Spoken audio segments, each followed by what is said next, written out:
Hello student पिछले video में हमने क्वेश्चन नंबर 1 से लगाकर क्वेश्चन नंबर 50 तक के क्वेश्चन का रिवीजन हमने कर लिया था। ओके, आज हम रिवीजन करेंगे नेक्स्ट क्वेश्चन का। ओके, तो क्वेश्चन नंबर 16 क्या है? बचपन में स्वामी विवेकानंद के क्या क्या शौक थे? स्टूडेंट, आपने 1 से लगाकर 15 तक के क्वेश्चंस का PDF जिन बच्चों ने मुझे सेंड नहीं किया है वो प्लीज़ मुझे सेंड करिए। ओके, और जो बच्चे मुझे रिवीजन का लिखा हुआ सेंड नहीं करेंगे उनको मार्क्स नहीं मिलेंगे, इसलिए सबको लिख के सेंड करना है मेरे को। आज या कल शाम तक आप सभी बच्चों की PDFs मेरे पास आ जानी चाहिए। ओके, तो रिवीजन स्टार्ट करते हैं अपन। क्वेश्चन नंबर 16 का आंसर है बचपन में स्वामी विवेकानंद के क्या क्या शौक थे। इस क्वेश्चन का आंसर है बचपन में स्वामी विवेकानंद के बहुत सारे शौक थे, जैसे कुश्ती, व्यायाम, घुड़दौड़, मुक्केबाजी, है ना, तैराकी, इस प्रकार के उनके शौक थे। नेक्स्ट क्वेश्चन नंबर 16 है शिकागो धर्म संसद में स्वामी विवेकानंद ने क्या सिद्ध करने का प्रयास किया? तो शिकागो धर्म संसद में उन्होंने अपने व्याख्यान से ये सिद्ध किया कि सनातन धर्म ही श्रेष्ठ है और उसमें सभी धर्मों को समाहित करने की क्षमता है।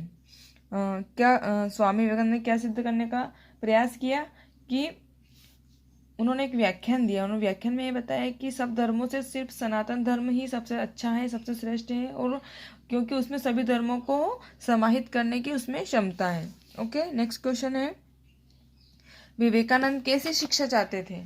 तो स्वामी विवेकानंद एक ऐसी शिक्षा चाहते थे जिससे कि चरित्र का निर्माण हो, है ना, मानसिक शक्ति का विकास हो, ज्ञान का विस्तार हो और व्यक्ति खुद अपने पैरों पर खड़ा होने में सक्षम बन पाए। मतलब वो इस प्रकार की शिक्षा चाहते थे कि जिसमें सिर्फ किताबी ज्ञान नहीं हो, कुछ ऐसा हो जिससे मनुष्य सीखे और उसका जीवन पर अच्छा प्रभाव पड़े, है ना, ज्ञान में बहुत वृद्धि हो और मानसिक शक्ति का भी विकास हो और व्यक्ति इतना सबल बन जाए कि उसे किसी के सामने कुछ भी काम या कोई सी भी परिस्थिति हो तो वो पीछे नहीं हटे। कठिन परिस्थिति में भी वो अपने आप को इस प्रकार से ढाल ले कि हर कठिनाई का सामना कर सके। इस प्रकार से स्वामी विवेकानंद शिक्षा देना चाहते थे। Okay, next question, Swami Vivekananda ने किसकी सेवा को ईश्वर की सेवा कहा है ना, आपने चैप्टर में पढ़ा ही है कि स्वामी विवेकानंद ने ईश्वर की सेवा को सच्ची सेवा कहा है ना, यह सबकी सेवा कहा है। नेक्स्ट क्वेश्चन है किसान का न्याय कहानी किन दो मित्रों की कहानी है? तो किसान का न्याय कहानी दो मित्रों की कहानी है। आपको अच्छे से पता है कौन कौन थे वो, सोमदत्त और देवदत्त, है ना। नेक्स्ट क्वेश्चन, देवदत्त ने अश्वियों के मटके में ऊपर क्या रखा था? देवदत्त ने अश्वियों के मटके में ऊपर क्या रखा था? देवदत्त ने अश्वियों के मटके के ऊपर आम के पत्ते रखे थे। क्या रखे थे? आम के पत्ते, है ना। फिर नेक्स्ट क्वेश्चन है आम के पत्ते कितने पुराने निकले, या आम के पत्ते जो थे वो कितने पुराने थे? तो वो 2 महीने पुराने थे। कितने महीने पुराने थे? 2 महीने, है ना। नेक्स्ट क्वेश्चन, रात को वेश बदलकर कौन घुमा करता था? तो राजा ही रात को वेश बदलकर घुमा करता था। नेक्स्ट क्वेश्चन, विशेषण और उसके भेद। विशेषण की परिभाषा लिखनी है और उसके भेद बताने हैं कि विशेषण किसे कहते हैं, विशेषण किसे कहते हैं और कितने प्रकार के होते हैं ना। तो विशेषण संज्ञा अथवा सर्वनाम शब्दों की विशेषता प्रकट करने वाले शब्दों को विशेषण कहते हैं। अब संज्ञा आप जानते हैं, संज्ञा मतलब किसी व्यक्ति, वस्तु, स्थान का नाम, और सर्वनाम मतलब जो संज्ञा की जगह काम आने वाले शब्द हैं वो सर्वनाम, जैसे वह, उन्हें, उन्होंने आदि, इस प्रकार से। तो इन दोनों शब्दों की विशेषता प्रकट करने वाले जो शब्द होते हैं उनको हम विशेषण कहते हैं, है ना। आए समझ में? संज्ञा अथवा सर्वनाम शब्दों की विशेषता प्रकट करने वाले शब्दों को विशेषण कहते हैं, है ना। और जिन संज्ञा शब्दों की विशेषता बताई जाती है वो विशेष्य कहलाते हैं, है ना। जिन संज्ञा या सर्वनाम शब्दों की विशेषता बताई जाती है वे विशेष्य कहलाते हैं, और संज्ञा अथवा सर्वनाम शब्दों की विशेषता प्रकट करने वाले शब्दों को विशेषण कहते हैं। अब जैसे देखिए, जैसे हरी घास, तो घास कैसी है? हरी, है ना। तो हरी क्या हो गया? विशेषण, और घास क्या है? विशेष। सुंदर लड़की, सुंदर क्या हो गया? विशेषण, और लड़की क्या है? विशेष। मतलब जो संज्ञा होती है वो क्या होता है? विशेष्य होता है। ओके, नेक्स्ट है विशेषण कितने प्रकार के होते हैं? तो विशेषण के 4 भेद होते हैं। कौन कौन से? गुणवाचक विशेषण, परिमाणवाचक विशेषण, संख्यावाचक विशेषण और सार्वनामिक विशेषण। ओके, अब देखो परिमाणवाचक विशेषण के भी 2 टाइप्स होते हैं, एक तो निश्चित परिमाणवाचक विशेषण और अनिश्चित परिमाणवाचक विशेषण। इसी प्रकार से संख्यावाचक विशेषण के भी 2 टाइप्स होते हैं, निश्चित संख्यावाचक और अनिश्चित संख्यावाचक। ओके, नेक्स्ट क्वेश्चन, सोन जूही की लता के नीचे किसकी समाधि बना दी गई थी? सोन जूही की लता के नीचे गिल्लू की समाधि बना दी गई। गिल्लू कौन था बताए ना, वो जो गिलहरी लेखिका के साथ रहती थी, है ना, जो घायल गिलहरी थी, लेखिका उसको उठा के अपने कमरे में ले आई थी और उसको उसका इलाज करा उसने, लेखिका ने, वही गिल्लू। सोन जूही की कली को देखकर लेखिका को क्या स्मरण हो आया? सोन जूही की कली को देखकर अनायासी लेखिका को गिल्लू का स्मरण हो आया, क्योंकि उस जो बगीचा था उसमें जो कली खिली हुई थी वहाँ पर गिल्लू की समाधि बनी हुई थी, और जब वो गिल्लू को दफनाया गया था तो लेखिका को विश्वास था कि गिल्लू कहीं नहीं गया है, वो यही है आसपास। और जब उसमें से कली खिली तो लेखिका को ऐसा स्मरण हो आया कि ये कहीं गिल्लू ही तो नहीं है। नेक्स्ट, लेखिका को गिल्लू कब और कैसे मिला था?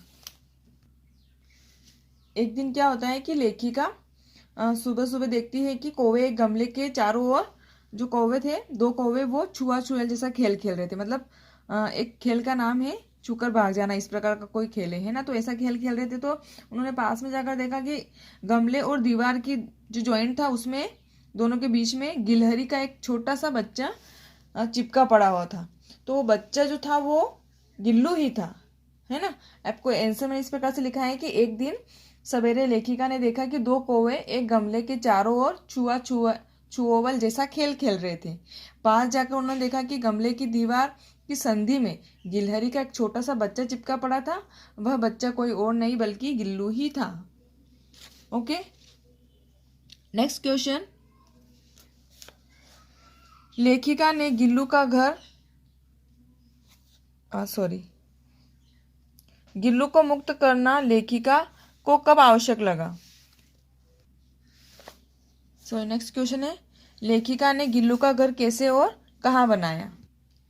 लेखिका ने फूल रखने की एक छोटी सी हल्की डलिया जिसमें रुई बिछा दी और उसे तार से खिड़की से इस प्रकार से लटका दिया जिससे वो उसका घर टाइप, जहाँ पर उसको रहने में सुविधा होने लगी, है ना, उसको वहाँ पर कंफर्टेबल महसूस होने लगा। और इस प्रकार से वो वहाँ 2 सालों तक वहीं पे रहा और वही उसका घर बन गया। तो लेखिका ने क्या किया कि फूल रखने की एक छोटी सी डलिया थी ना, उसमें रुई बिछा दी और उसको तार से लटका दिया, खिड़की से लटका दिया, तार लटका के उसको खिड़की से टांग दिया। इस प्रकार से वो गिल्लू का घर बन गया, है ना। लेखिका ने फूल रखने की एक छोटी हल्की डलिया में रुई बिछाकर उसे तार से खिड़की से लटका दिया। इस प्रकार से वही गिल्लू का घर बन गया और वो वहां पर 2 वर्षों तक रहा। नेक्स्ट क्वेश्चन, गिल्लू को मुक्त करना लेखिका को कब आवश्यक लगा? गिल्लू के जीवन का जब पहला वसंत आया तो बाहर की जो गिलहरियां थी वो खिड़की से जाली के पास आकर चिक चिक करने लगी और पता नहीं उनके शब्दों में कुछ वैसे जैसे कुछ कहना चाहती थी, है ना। तो गिल्लू भी क्या करता था कि जाली के पास जाकर बैठ जाता था और उसे बाहर जाकर देखता था। तो लेखिका को भी लगा कि गिल्लू का मन जो है वो बाहर गिलहरियों के पास जाने के लिए करता है, खेलने के लिए करता है। तो उसे ऐसा महसूस होने लगा कि गिल्लू को अब आज़ाद कर देना चाहिए।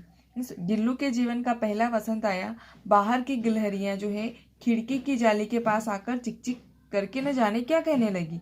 गिल्लू को जाली के पास बैठाकर अपनेपन से बाहर जागते देखकर लेखिका को ऐसा लगा कि उसे मुक्त करना आवश्यक है। ओके, नेक्स्ट क्वेश्चन, गिल्लू लेखिका का ध्यान अपनी ओर आकर्षित करने के लिए क्या करता था? गिल्लू जो है लेखिका का ध्यान अपनी तरफ आकर्षित करने के लिए स्टार्टिंग से वो शुरू से पैरों से आकर सर पर चढ़ जाता और सर से नीचे तक उतर जाता और फिर एकदम से पर्दे पर चढ़ जाता, कहीं टेबल पे गिर जाता, कहीं उछल कूद करता, है ना। और लेखिका का ध्यान भटकाने के लिए वो इधर उधर घूमता रहता था और दौड़ने का जो उसका क्रम था वो निरंतर चलता रहता था, इधर से उधर किसी भी प्रकार से चीजें गिराना। उसका लेखिका का ध्यान आकर्षित करने के लिए वो कुछ न कुछ ऐसी हरकतें करता था जिससे कि वो उसे पकड़ने के लिए नहीं उठ जाए तब तक तो वो ऐसी हरकतें करता ही रहता था। मतलब जब गिल्लू लेखिका का ध्यान अपनी ओर आकर्षित करने के लिए उसके पैरों तक आकर सर से पर्दे पर चढ़ जाता और फिर उसी तेजी के साथ उतरता, उसका यह दौड़ने का क्रम तब तक चलता रहता जब तक कि उसे पकड़ने के लिए लेखिका उठ नहीं जाती, है ना। तो ये आपका रिवीजन यहाँ तक का मैंने 30 क्वेश्चन ले लिए आज, ये यहाँ तक कंप्लीट कर लिया। अब आप भी अपनी कॉपी में लिख के कंप्लीट कर लीजिएगा और इनको लर्न कर लीजिएगा। ओके, नेक्स्ट क्वेश्चन का रिवीजन हम नेक्स्ट वीडियो में करेंगे। Thank you.